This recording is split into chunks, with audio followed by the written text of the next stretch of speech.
आज मैं previous year paper 2 का जूलॉजी ऑनर्स का डिटेल एक्सप्लेनेशन देने जा रहा हूँ।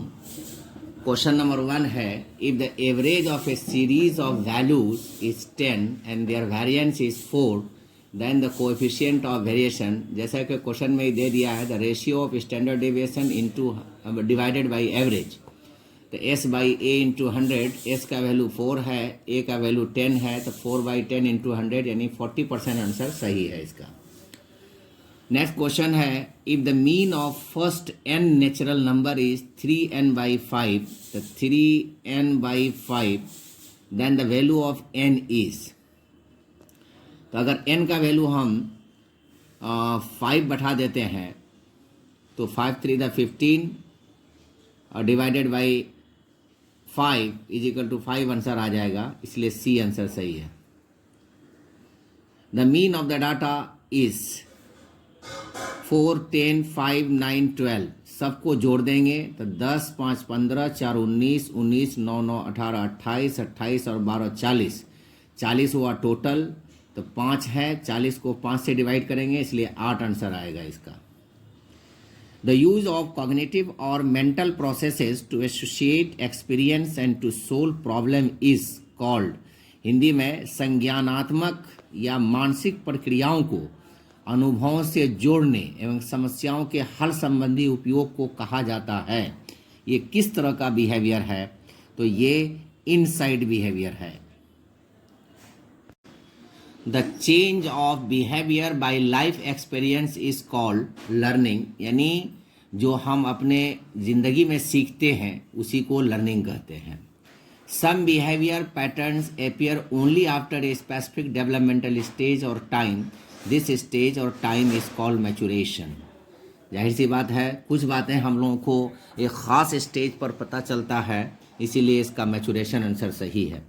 The region of biosphere reserve which is legally protected and where no human activity is allowed is known as, यानी वो एरिया जहाँ पर इंसान का गुजर बसर नहीं हो, वहाँ जाने ना दिया जाए, उसको कोर जोन कहते हैं।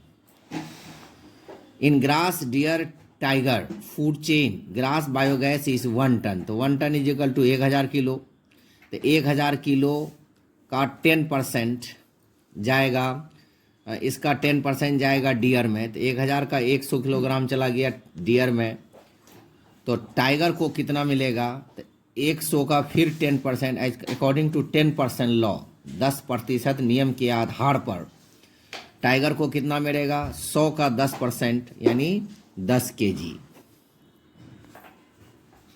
विच of the following is the most stable ecosystem, निम्नलिखित में से कौन सबसे स्थिर पारिस्थितिकी की तंत्र है? तो इसमें ओशियन ज़्यादा स्टेबल है क्योंकि यहाँ पर ढेर सारे लाइट पेनिट्रेशन होता है, फाइटोप्लैंक्टन है, जू प्लैंक्टन है, इसीलिए ओशियन सबसे ज़्यादा स्टेबल इकोसिस्टम है। The primary producers of the deep sea hydrothermal vent ecosystem are, ये कीमोसिंथेटिक अलगी है। हालांकि कीमोसिंथेटिक मैक्रो ऑर्गेनिज्म होता है, लेकिन यहाँ पर चॉइस नहीं है, इसलिए कीमोसिंथेटिक अलगी है। Biotic factors are chemical factors of soil which affect life, ये गलत है। फिजिकल फैक्टर्स ऑफ सॉइल, ये भी गलत है। All living organism which influences other organism, factors of atmosphere which affect, biotic factor है ऑल लिविंग ऑर्गेनिज्म। कोई भी इकोसिस्टम में दो होता है, बायोटिक और अबायोटिक, तो बायोटिक में सिर्फ लिविंग पार्ट आता है।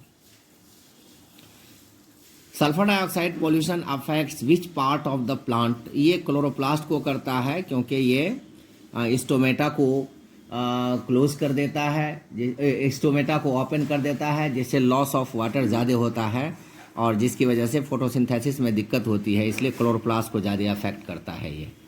Among the following is likely to have the highest level of DDT deposition in its body, food chain में जैसे प्रोड्यूसर हुआ, फिर कंज्यूमर 1 हुआ, कंज्यूमर 2 हुआ, तो जो जो हम प्रोड्यूसर से दूर जाएंगे तो डीडीटी का डिपोजिशन सबसे ज़्यादा होगा।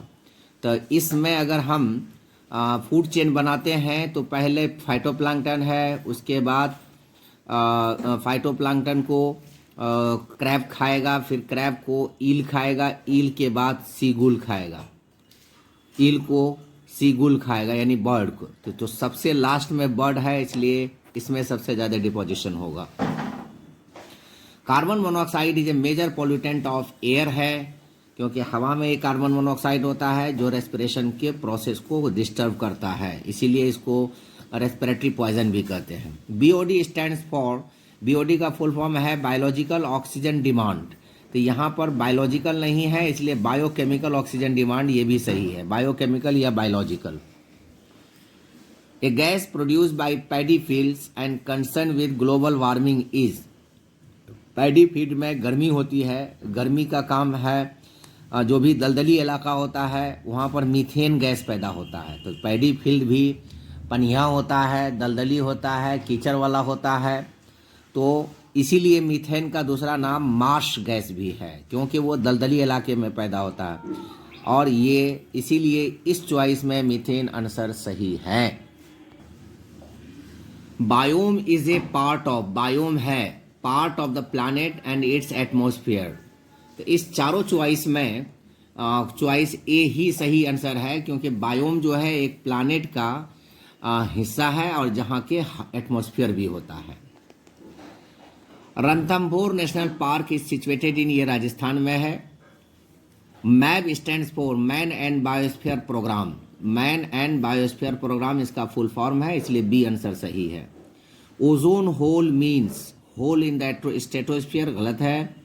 सेम कंसंट्रेशन ऑफ ओजोन, ये भी गलत है। Decrease in the concentration of ozone, ये सही आंसर है, यानी ओजोन का लेयर जो है थिन हो जाता है, यानी इसका मतलब हुआ ओजोन का कंसंट्रेशन घट गया।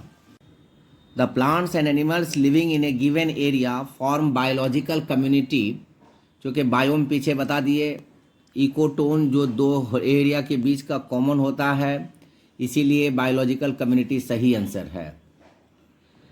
Biotic potential refers to increase of, यानी किसी भी ऑर्गेनिज्म में जो नेचुरल कंडीशन है उस नेचुरल कंडीशन में पॉपुलेशन बढ़ाने की क्या कैपेसिटी होती है, उसी को बायोटिक पोटेंशियल कहते हैं।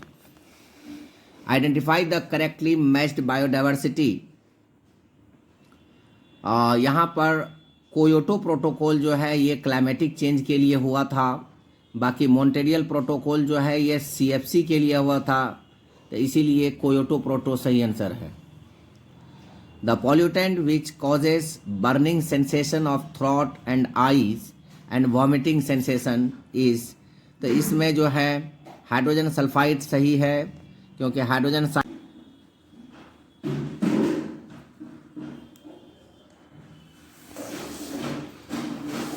Match the following items in column 1 with column 2 and choose the correct answer. Column 1 में ये सब एलिमेंट का नाम दिया हुआ है या कंपाउंड का नाम दिया हुआ है, और कॉलम 2 में रिस्पेक्टेड बीमारी है। तो बीमारी में ये तो बहुत आसान चॉइस है कि आदमी फट से इसको पकड़ सकता है। मरकरी से मियामाटा की डिजीज होती है, यानी सी का आंसर 1 है, तो सी में सिर्फ एक ही जगह 1 है, इसलिए बी चॉइस सही है। इकोसिस्टम हैज़ 2 कंपोनेंट्स, तो 2 कंपोनेंट होता है, एक लिविंग कंपोनेंट, एक नॉन लिविंग कंपोनेंट। तो लिविंग कंपोनेंट को बायोटिक कंपोनेंट कहते हैं, नॉन लिविंग कंपोनेंट को एबायोटिक कंपोनेंट कहते हैं, इसलिए सी आंसर सही है।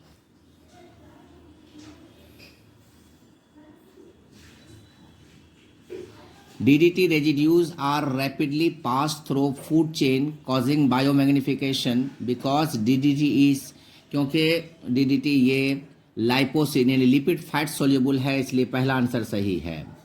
Phytoplanktons are dominant in which of the following, ये लिम्नेटिक जोन में होता है, तो इस तरह से जो बनाते हैं तो ये limnetic zone, profundal zone, littoral zone, benthic zone, ये बेंथिक जोन है, तो ये लिम्नेटिक जोन में सबसे ज़्यादा होता है phytoplankton. Which of the following ecosystem has the highest gross primary productivity, तो ये सबसे ज़्यादा जो है कोरल रीफ में है, कोरल रीफ में सबसे ज़्यादा है, उसके बाद एस्चुअरीज में होता है, उसके बाद ट्रॉपिकल रेन फॉरेस्ट में होता है। ग्रॉस प्राइमरी प्रोडक्टिविटी का ये सीक्वेंस मैंने बताया है, सबसे ज़्यादा कोरल रीफ, उसके बाद एस्चुअरीज, उसके बाद ट्रॉपिकल रेन फॉरेस्ट। इस चॉइस में कोरल रीफ सही है। Which is the correct sequence in the food chain of A grassland. Grassland में तो सबसे पहला तो ग्रास होगा, तो ग्रास यहाँ पर 3 जगह है। तो पहला में ग्रास को वोल्फ नहीं खाता है, इसलिए पहला चॉइस खत्म हो गया। बी चॉइस तो ऐसे ही खत्म हो गया। अब सी चॉइस में आइए। डी चॉइस में ग्रास को स्नेक नहीं खाता है, इसीलिए सी आंसर सही है इसमें। In an ecosystem decomposer includes bacteria and fungi only macroscopic organism. तो इसलिए बैक्टीरिया एंड फंजाई ही सही आंसर है इसका। बैक्टीरिया एंड फंजाई, सभी मैक्रोस्कोपिक ऑर्गेनिज्म जो है वो डिकम्पोजर नहीं हो सकता है। विच of the following is an example of man made ecosystem. तो एक्वेरियम जो है ये यहाँ पर फ्लोरा एंड फौना भी होता है प्लस इन्वायरमेंट भी होता है, इसीलिए एक्वेरियम और इंसान बनाता है, इसलिए ये मैन मेड इकोसिस्टम है।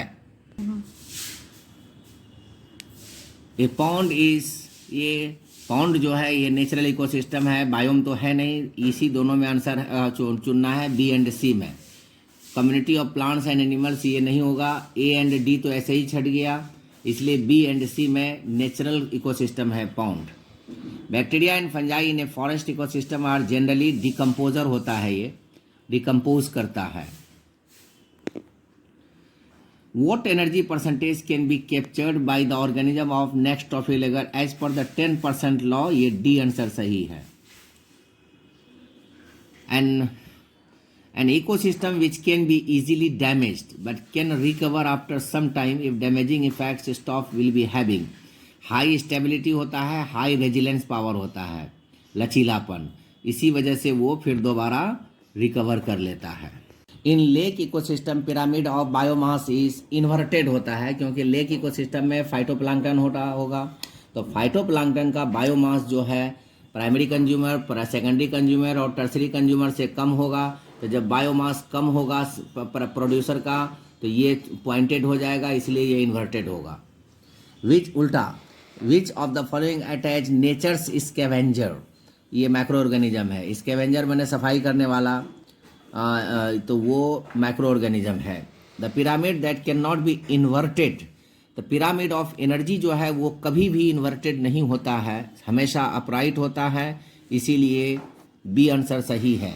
The word ecosystem was given by AG. Tansley. AG. Tansley ने वर्ड इकोसिस्टम दिया था, इसीलिए बाकी जो है अगले वीडियो में हम डालेंगे।